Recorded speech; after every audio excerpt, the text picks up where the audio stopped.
8 passports, 7 aliases, a suitcase of wigs, and not a single name.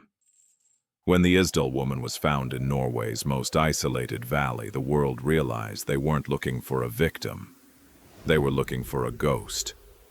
This is the story of the woman the world was never supposed to remember. The place was Isdalen, the Ice Valley, a steep, isolated wilderness outside Bergen, Norway. A father and his 2 young daughters discovered the body while hiking. The woman had been badly burned. Her face was almost impossible to recognize. Police searched the area. They found bottles, clothing, jewelry, a purse, and other belongings. But the obvious identifying information was gone. Labels had been removed from clothing, marks had been erased from possessions, and beneath the body was a fur hat that showed traces of petrol. It didn't look like an ordinary accident. Then the autopsy made the mystery darker. The woman had taken a large quantity of phenobarbital, a powerful sleeping medication. She had also been exposed to carbon monoxide, and soot was found in her lungs. That indicated she had been alive while the fire was burning. Investigators also documented injuries around her neck, although their exact significance was never established. Was this suicide, an accident, or had someone brought her into the valley? The evidence couldn't answer that. It only opened another question. Who was she? 3 days after the discovery, police traced 2 suitcases connected to the woman to Bergen railway station. Inside were clothes, wigs, cosmetics, foreign currency, maps, and other belongings. Again, identifying labels had been removed, but this time investigators had something new. A notebook containing a series of unusual entries. When police compared those entries with hotel records, the case changed completely. Because the woman hadn't been traveling under one name. She had been using multiple aliases. Names including Genevieve Lancier, Claudia Tielt, and Claudia Nielsen appeared in hotel records. Different names, different personal details, the same mysterious woman. She had apparently changed her appearance with wigs, paid in cash, and moved between cities without leaving an obvious identity behind. The notebook helped investigators reconstruct parts of her movements. It wasn't a normal diary. It was a record of places and dates, fragments of a journey that only became meaningful when compared with the hotel records. And that created a disturbing contradiction. The woman had gone to extraordinary lengths to hide who she was, while carefully recording where she had been. Then investigators began asking a dangerous question. Was she a spy? The timing made the theory tempting. It was 1970. The Cold War divided Europe. Norway was a NATO member, and investigators had an unidentified woman traveling under false names, changing her appearance, carrying foreign currency, and apparently keeping a coded record of her movements. It sounded like espionage. Maybe she was carrying information. Maybe she had contacts across Europe. Maybe someone had discovered her identity. Maybe her death wasn't suicide. But there was a problem.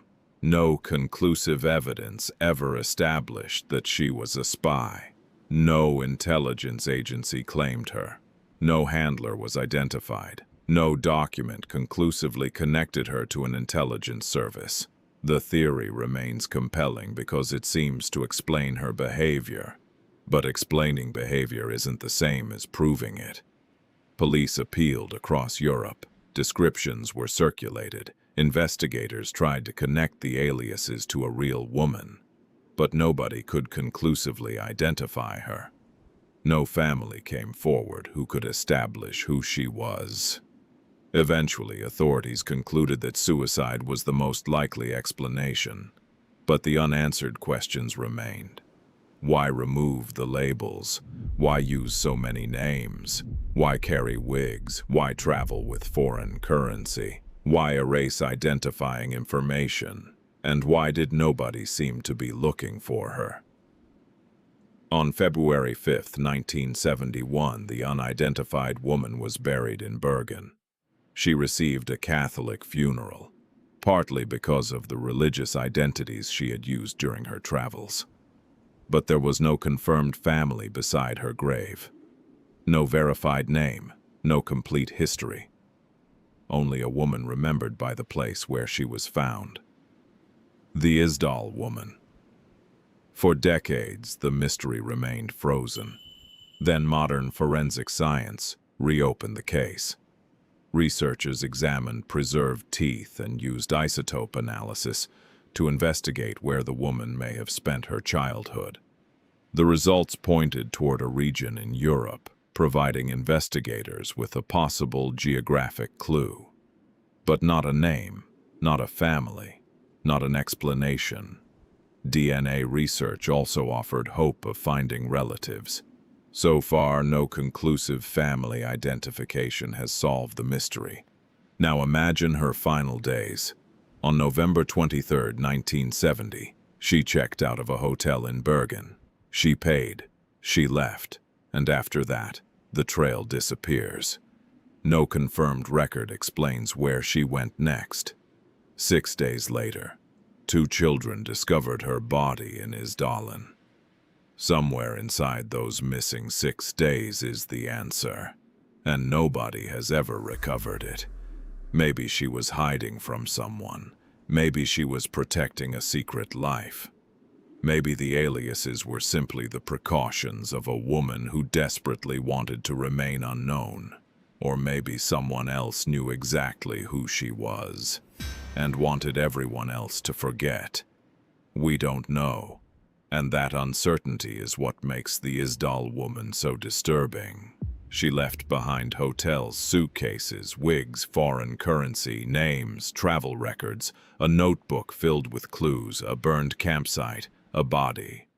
She left behind almost everything investigators could possibly follow, except the one thing they needed most: her real name.